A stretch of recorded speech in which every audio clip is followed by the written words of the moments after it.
Assalamualaikum warahmatullahi wabarakatuh. Saya Sinta Bella, perwakilan dari kelompok 3 kelas PAI 6F dalam mata kuliah Fikih Kontemporer 2. Nah, di sini kami dari kelompok 3 membahas mengenai tentang zakat dengan uang haram, penetapan awal bulan Ramadan dan Syawal, dan penggantian al-hadyu dengan al-qimah dalam ibadah haji. Nah, di sini ada 3 pokok permasalahan yang kami bahas, yaitu 1. Apa hukum zakat dengan uang haram? 3. Bagaimana cara penetapan awal bulan Ramadan dan Syawal? 3. Bagaimana penggantian al-hadyu dengan al-qimah dalam ibadah haji? Nah, untuk pembahasan yang pertama yaitu tentang hukum zakat dengan uang haram. Pengertian zakat dan uang haram. Zakat menurut bahasa artinya suci dan subur. Menurut istilah syara ialah mengeluarkan sebagian dari harta benda atas perintah Allah sebagai sedekah wajib kepada mereka yang telah ditetapkan menurut syarat-syarat yang telah ditentukan oleh hukum Islam. Zakat terbagi menjadi 2, yaitu zakat mal dan zakat fitrah. Uang haram adalah uang yang diperoleh melalui jalan cara atau pekerjaan yang dilarang oleh Islam, seperti mencuri, merampok, korupsi, manipulasi, dan lain sebagainya. Hukum zakat dengan uang haram. Di sini Ibrahim Hussein meluruskan persepsi yang keliru tentang uang haram. Karena menurutnya uang haram tersebut hakikatnya tidak ada. Istilah uang haram hanyalah bersifat majazi, yang maksudnya adalah berasal dari sumber perolehan atau cara yang haram. Hukum itu sendiri sesuai dengan definisinya hanya ditunjukkan pada perbuatan orang dewasa yang berakal atau mukallaf. Ini tampak dari ungkapannya. Kalau kembali kepada definisi hukum, akan diketahui bahwa hukum itu hubungannya dengan perbuatan mukallaf, tidak dengan benda. Istilah halal dan haram adalah hukum, uang, harta, dan anak adalah benda.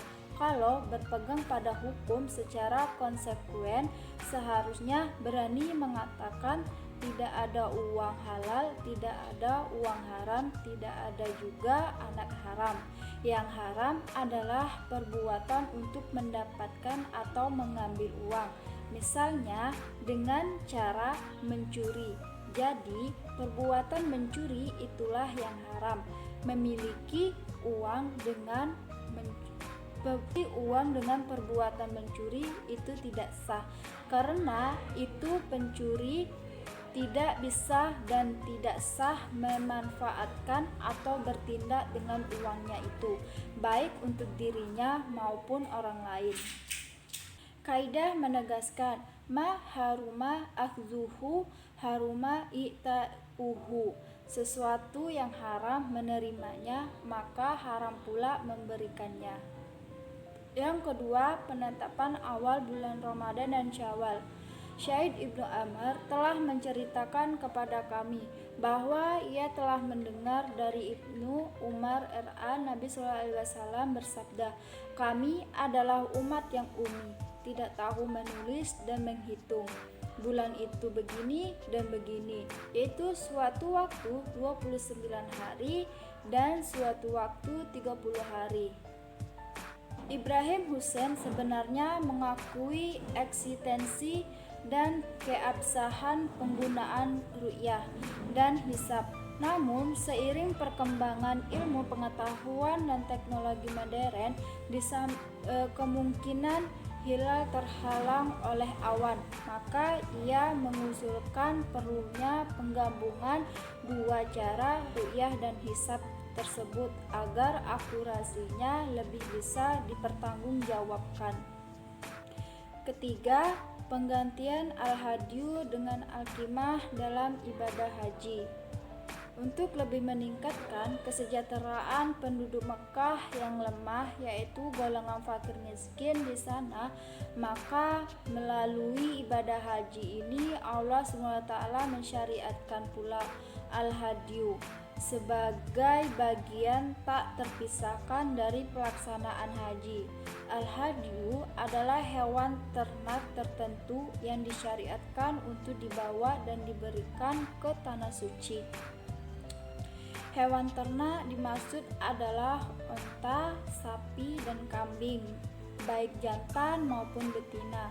Tegasnya, al-hadyu adalah semacam oleh-oleh berupa hewan yang dianjurkan dibawa oleh jamaah haji guna diberikan kepada fakir miskin Mekah.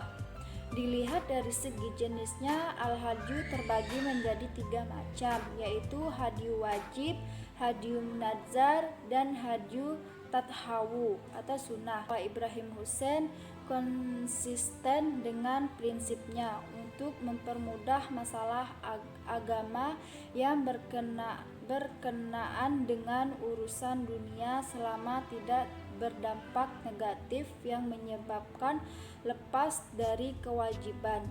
Dalam penerapannya, ternyata ia sangat teliti dengan memperhatikan terlebih dahulu pendapat-pendapat para ulama mazhab sebelumnya.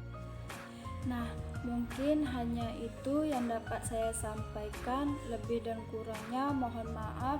Wabillahi taufik walhidayah. Wassalamualaikum warahmatullahi wabarakatuh.